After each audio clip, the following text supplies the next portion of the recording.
I never thought I'd be the kind of man to write something like this. I've spent most of my adult life believing I knew myself, my limits, my values, my boundaries. I teach literature at a small university, nothing fancy, but it's a job I love. My world has always been built around books, essays, and long, quiet evenings grading papers with a cup of black coffee. Then she appeared. It started like any other semester. New faces, new names, a few curious minds, a few who clearly just wanted the credits, and then her. She wasn't even the kind of student who stood out immediately. No flashy clothes, no loud voice, just quiet confidence, the kind that makes you notice someone without realizing you've been looking. The first time I really noticed her was during a discussion about Anna Karenina. Most students talk about love in cliches, but she spoke about it like it was both sacred and doomed, like she understood the cost of it. Her words stayed with me long after class ended. That night, while rereading her essay, I caught myself smiling, and then I froze. I tried to shake it off, told myself it was admiration for her intellect, her insight, but deep down, something shifted. It was small, subtle, a spark I didn't want to admit was there. And from that moment, I knew this semester would be different. It's strange how feelings sneak up on you. One day you're just teaching, doing your job, and the next you start noticing things that shouldn't matter, the way someone laughs softly at a comment, or how they linger after class to ask one more question that probably doesn't need to be asked. At first, I thought I was imagining it. She would catch my eye during discussions, not in a challenging way, but as if she was searching for my reaction, like my approval meant something to her. Sometimes she'd smile when I made a sarcastic remark, that kind of smile that says, I get you. It felt harmless.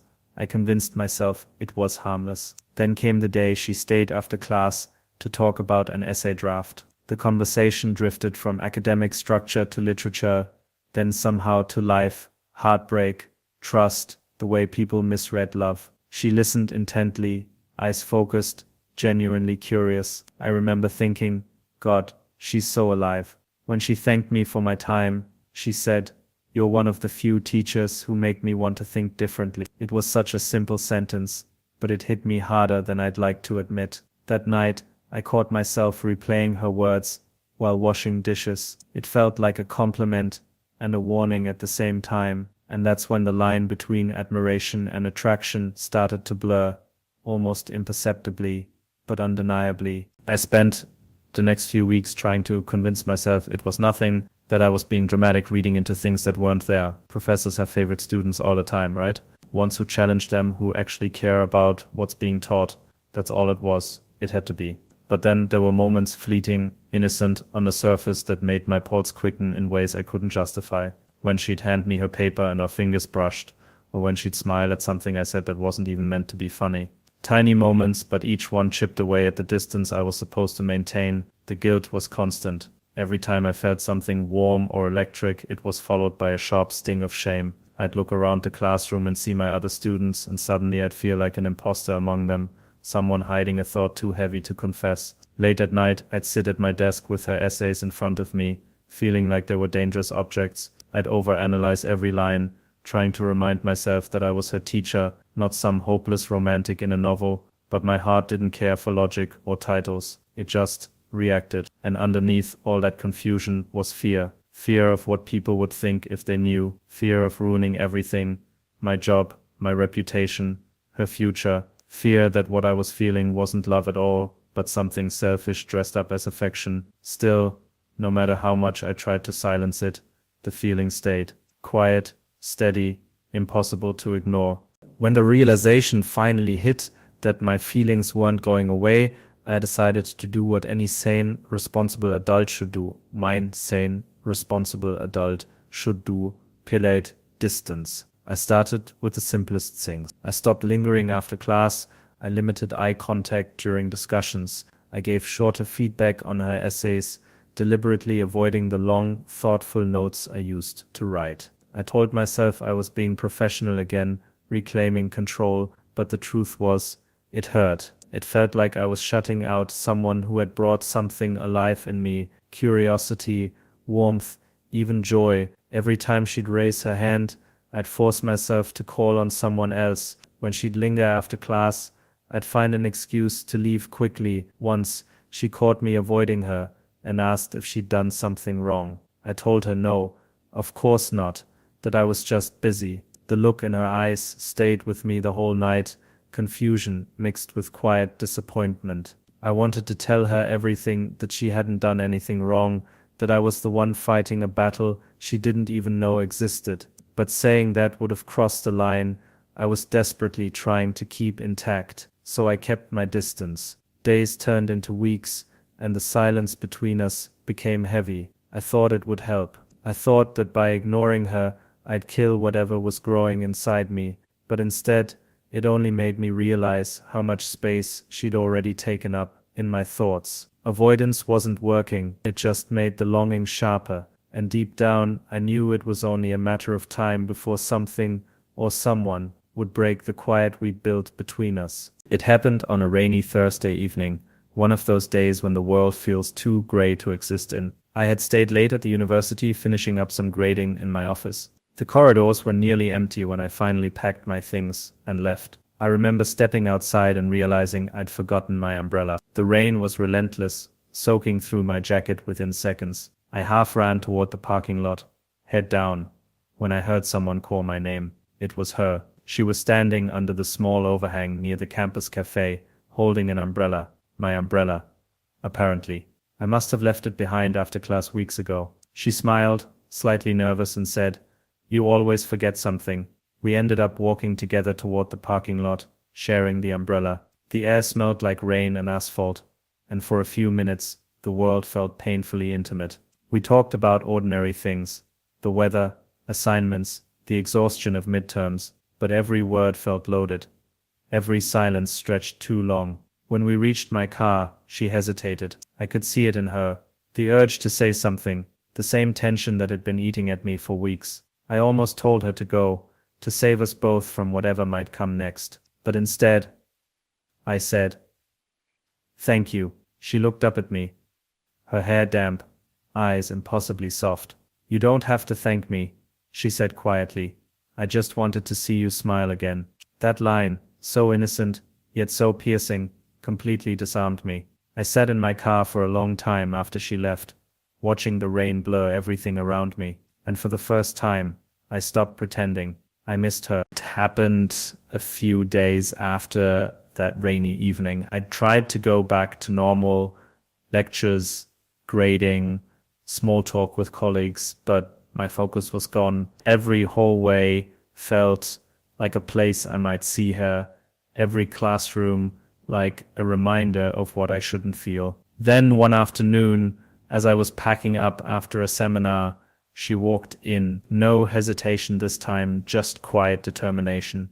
"Can we talk?" she asked. My first instinct was to say no, to protect us both. But something in her voice told me this wasn't a conversation that could be avoided. So I nodded. She closed the door behind her and sat down across from me. For a moment, neither of us spoke. The air felt heavy, like we were both waiting for the other to make it real. Finally, she said softly, "I feel like you've been avoiding me." "I have," I admitted. "I needed to." She looked hurt, but she didn't interrupt, so I kept going.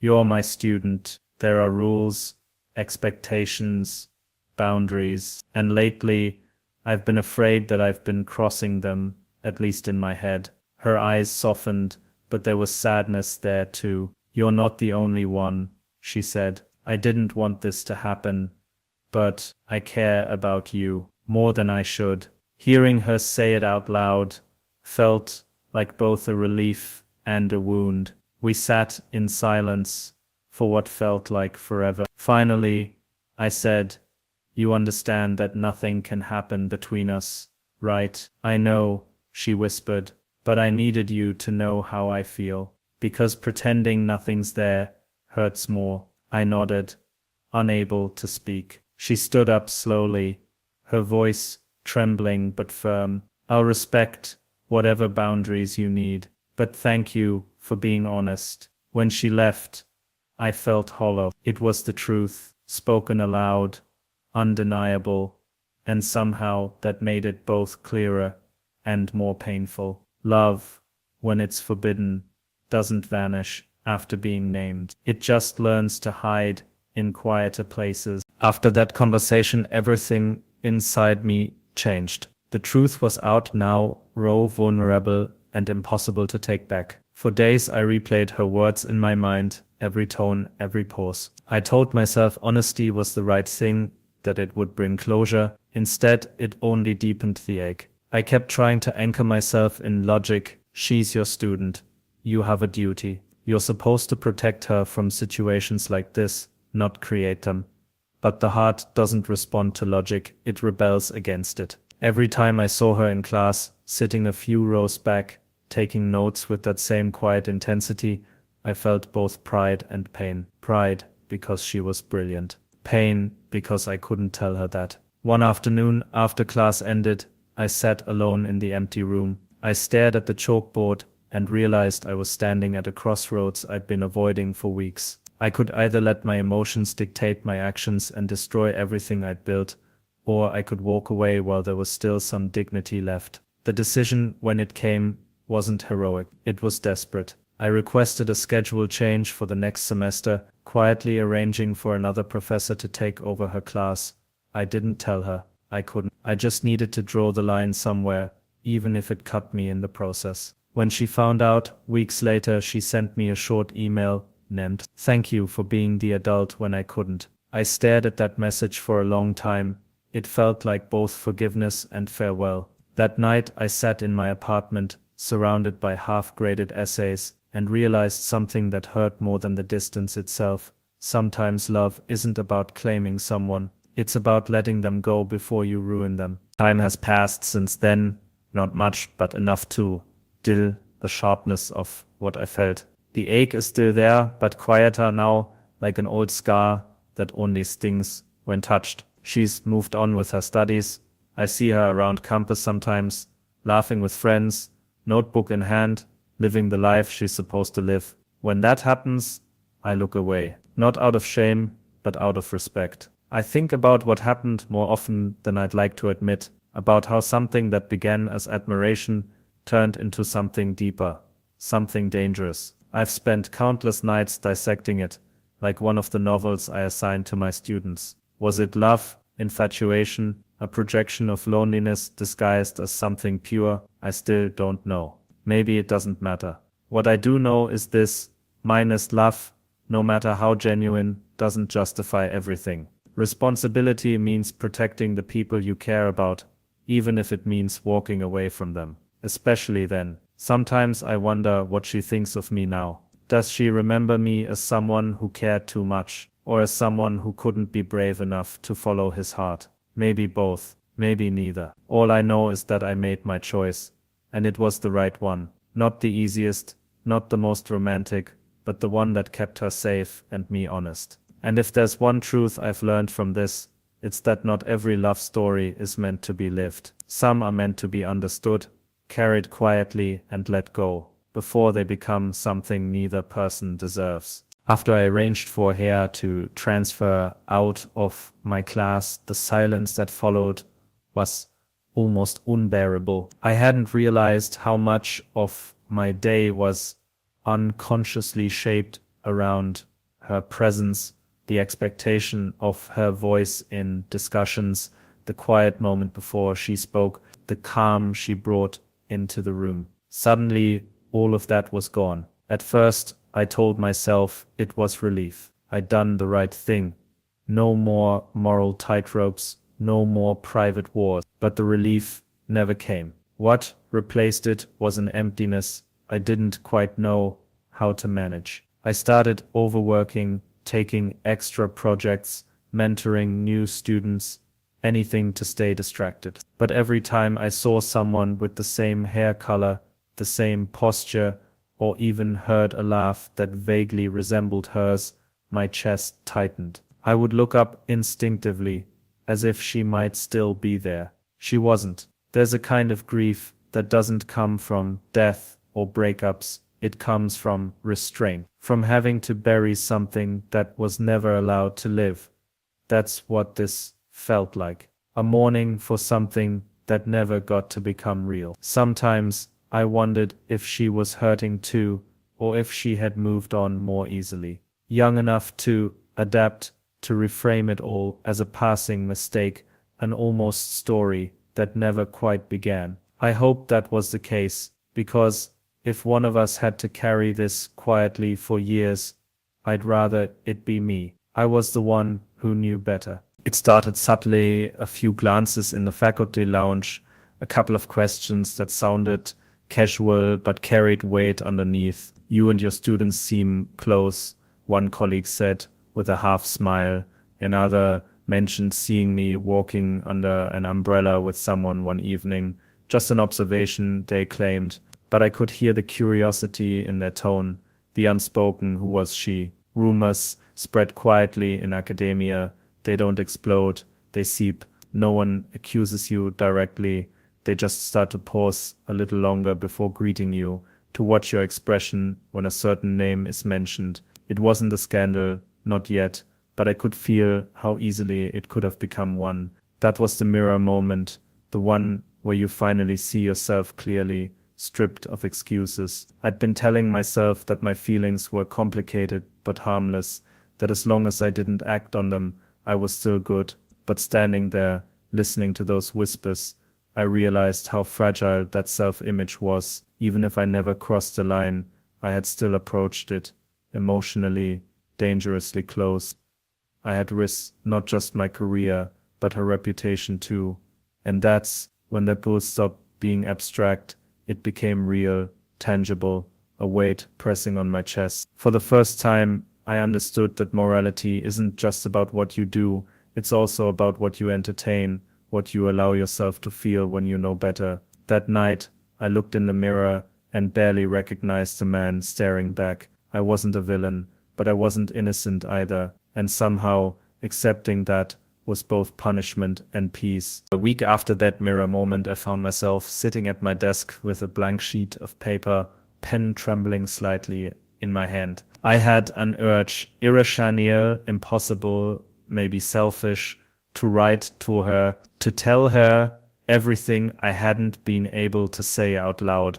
How much I admired her, how deeply I'd felt, how much it had hurt to step away. I wrote slowly, carefully, as if each word could either heal or destroy. The letter poured out my heart in ways I couldn't admit in conversation, confessions of admiration, regret, and an almost painful longing. I wrote about the rainy evening, about the conversations we had, about the quiet moments that had left marks I couldn't erase. And then I stopped. I read it over, and my chest tightened. Every line was true, yes, but true in a way that didn't belong to me anymore. It was a reminder of a boundary I had chosen to uphold. Sending it would be selfish. It would reopen doors I had closed, risk her comfort, and potentially undo the fragile equilibrium we'd agreed upon. I folded the letter neatly, placed it in an envelope, and put it in my desk drawer. I didn't send it.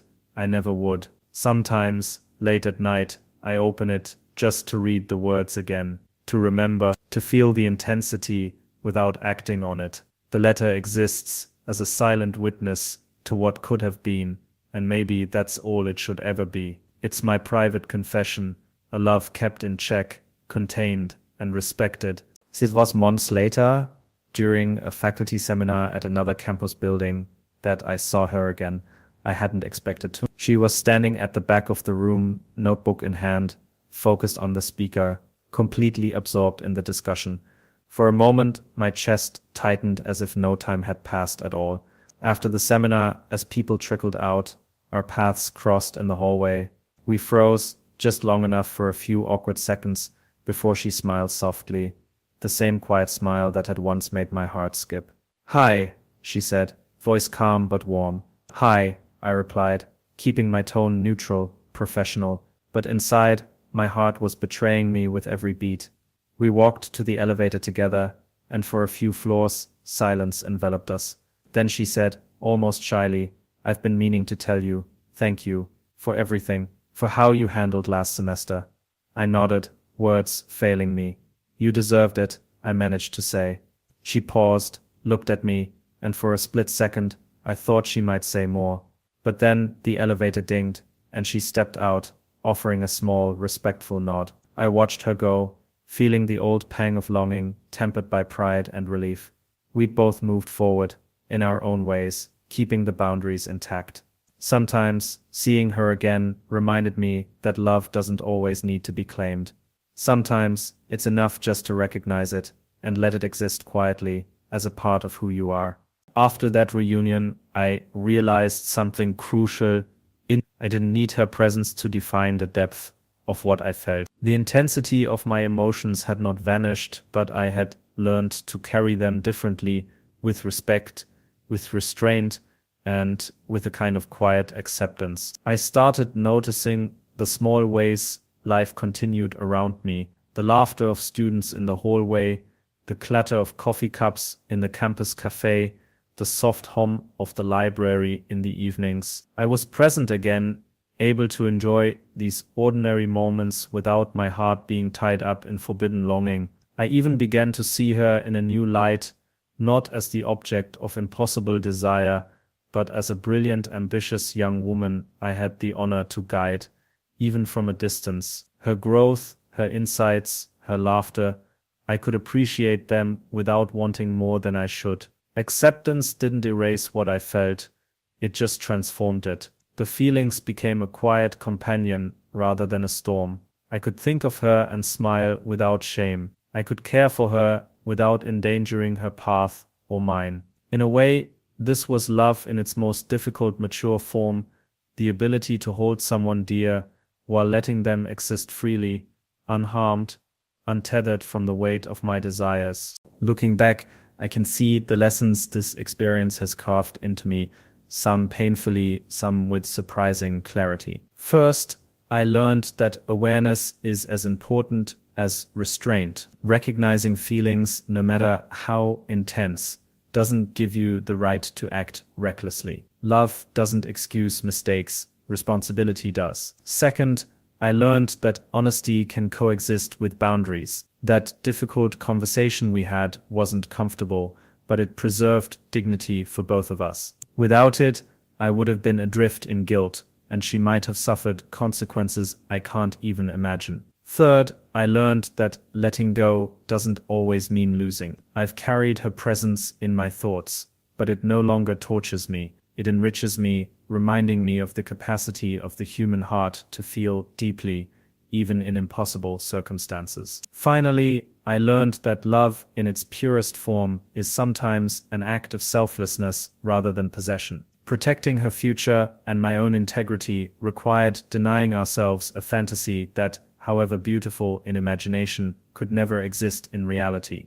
These lessons sting and comfort simultaneously. I carry them with me, quietly, like a secret wisdom earned through heartbreak and conscience. Sometimes, late at night, I still think of her, not with longing exactly, not anymore, but with a sort of reverent gratitude, grateful that I got to witness her brilliance, grateful for the moments we shared, even the fleeting ones, and grateful that I made the choice to honor both of our lives rather than risk them for desire. I've realized that love doesn't always have to be dramatic or possessive to be real. Some loves are quiet, hidden in glances and conversations that never cross the line. Some loves live in restraint, in respect, in the willingness to carry feelings privately rather than publicly. I don't know if she remembers me often or if this will even leave a mark in her story. But in mine, she will always exist, a reminder of how profoundly a single person can touch your heart and how strong a person can be when they choose responsibility over impulse. And maybe that's the hardest, truest kind of love there is. Mine is the kind that asks nothing for itself and yet leaves you richer for having felt it.